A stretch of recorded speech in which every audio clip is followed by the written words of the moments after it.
मित्रों, उड़ीसा के पुरी में स्थित जगन्नाथ मंदिर में देश विदेश से लाखों श्रद्धालु दर्शन करने के लिए आते हैं और यहाँ हर साल निकलने वाली रथ यात्रा की तो बात ही निराली है। ये विश्व भर में प्रसिद्ध है। लेकिन मित्रों, क्या आप इस मंदिर की स्थापना और पौराणिक इतिहास के बारे में कुछ भी जानते हैं? अगर नहीं जानते तो आपको आज की इस वीडियो के माध्यम से घर बैठे बैठे ही सुनाएंगे भगवान जगन्नाथ के इस अलौकिक मंदिर की कथा, जिसे सुनकर आपको अवश्य ही आनंद की अनुभूति होगी। मित्रों, बहुत समय पहले की बात है। मध्य भारत में मालवा नाम का एक राज्य हुआ करता था, जिसके राजा इंद्रद्युम्न थे। इंद्रद्युम्न के पिता का नाम भारत और माता का नाम सुमति था। ऐसा माना जाता है कि राजा इंद्रद्युम्न भगवान विष्णु के बहुत बड़े भक्त थे और उनके मन में ये हमेशा इच्छा रहती थी कि किसी तरह उन्हें भगवान विष्णु के साक्षात दर्शन हो जाए, बस उनका जीवन सफल हो जाएगा।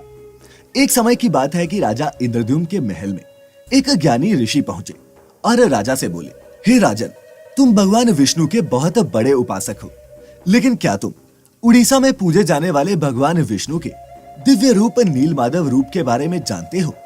ऋषि के मुख से ऐसी बातें सुनकर राजा इंद्रद्युम्न बोले, हे ब्राह्मण, मैं तो इस विषय में अब तक अज्ञानी रहा हूँ, परंतु कृपया करके बताइए कि मेरे आराध्य देव के इस दिव्य रूप को उड़ीसा में कहाँ पूजा जाता है। इसके जवाब में ऋषि बोले कि मुझे भी उस स्थान के बारे में पता नहीं है। मैंने इसीलिए आपसे पूछा कि शायद आप ही भगवान विष्णु के इस मंदिर के बारे में कुछ जानते हो, मगर लगता है कि मेरी खोज यूं ही जारी रहेगी। हाँ, इस मंदिर को खोजने में आप भी मेरी सहायता कर सकते हैं। इसके बाद ऋषि ने राजा से आज्ञा ली और राजा इंद्रद्युम्न ने भी उन्हें सम्मान पूर्वक महल से विदा किया।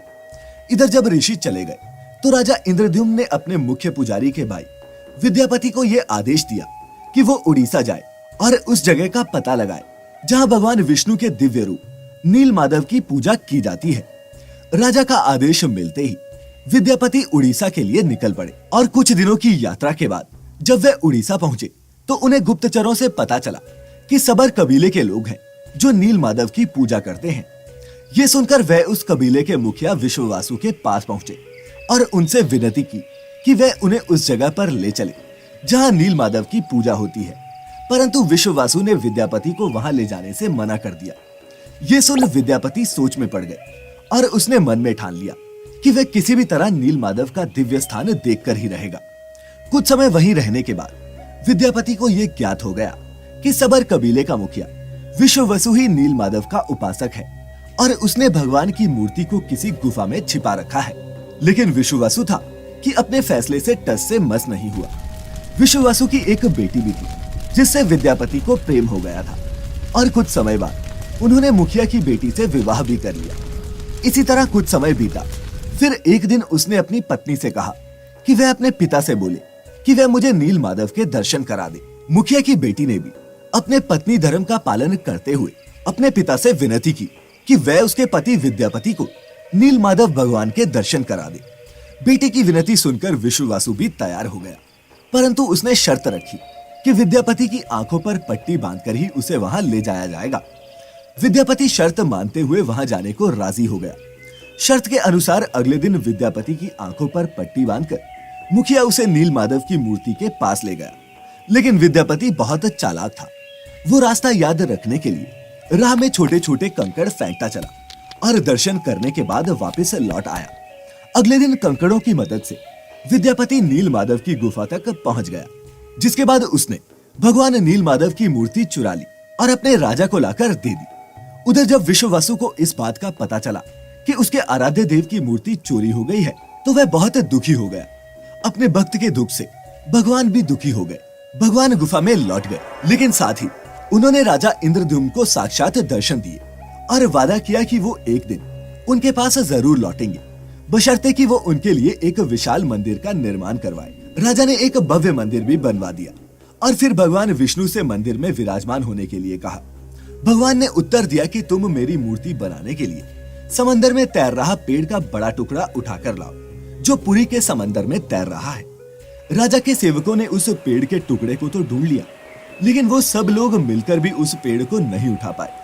तब राजा को समझ आ गया कि भगवान नीलमाधव के अनन्य भक्त सबर कबीले के मुखिया विश्ववासु की सहायता लेनी पड़ेगी। सब उस वक्त हैरान रह गए जब विश्ववसु अकेले ही उस भारी भरकम लकड़ी को उठाकर मंदिर तक ले आए। अब बारी थी लकड़ी से भगवान की मूर्ति बनाने की। इसके बाद राजा के शाही कारीगरों ने लाख कोशिश कर ली, लेकिन कोई भी लकड़ी में एक भी छेनी तक नहीं लगा सका। तब तीनों लोगों के कुशल कारीगर भगवान विश्वकर्मा एक बूढ़े व्यक्ति का रूप धरकर वहां आए। उन्होंने राजा को कहा कि वो नील माधव की मूर्ति बना सकते हैं, लेकिन उनकी एक शर्त है कि वे 21 दिन में मूर्ति बनाएंगे और अकेले में बनाएंगे। कोई भी उन्हें मूर्ति बनाते हुए नहीं देख सकता। राजा ने उनकी शर्त मान ली। इसके बाद कई दिनों तक मंदिर के अंदर से लोगों को सिर्फ आरी छेनी हथौड़े की आवाजें आती रही। फिर 15 दिन बाद राजा इंद्रद्युम्न की रानी गुडिंचा खुद को नहीं रोक पाई, और जब वह मंदिर के दरवाजे के पास पहुंची तो उसे कोई आवाज नहीं सुनाई दी। वह घबरा गई। उसे लगा बूढ़ा कारीगर मर गया है। उसने राजा को इस बात की सूचना दी कि अंदर से कोई आवाज नहीं सुनाई दे रही है। राजा भी डर गया और सभी शर्तों और चेतावनियों को दरकिनार करते हुए उसने मंदिर का दरवाजा खोलने का आदेश दिया। जैसे ही कमरा खोला गया तो बूढ़ा व्यक्ति गायब था और उसमें 3 अधूरी मूर्तियां पड़ी मिली थी। भगवान नील माधव और उनके भाई के छोटे छोटे हाथ बने थे, लेकिन उनकी टांगे नहीं बनी थी, जबकि सुभद्रा के हाथ पांव बनाए ही नहीं गए थे।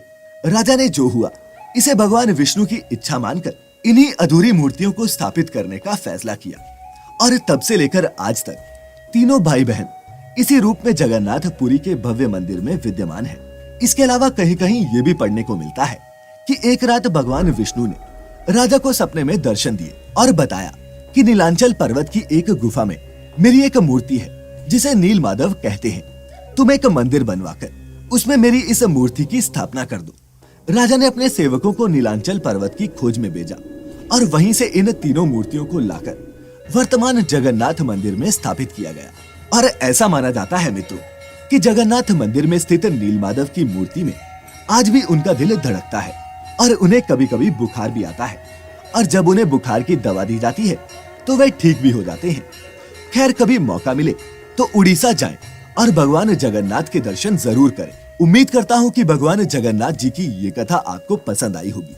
अगर आई हो तो इसे ज्यादा से ज्यादा लाइक और शेयर करें। साथ ही ऐसी ही और भी पौराणिक और धार्मिक कथाओं के लिए सब्सक्राइब करें हमारा YouTube चैनल।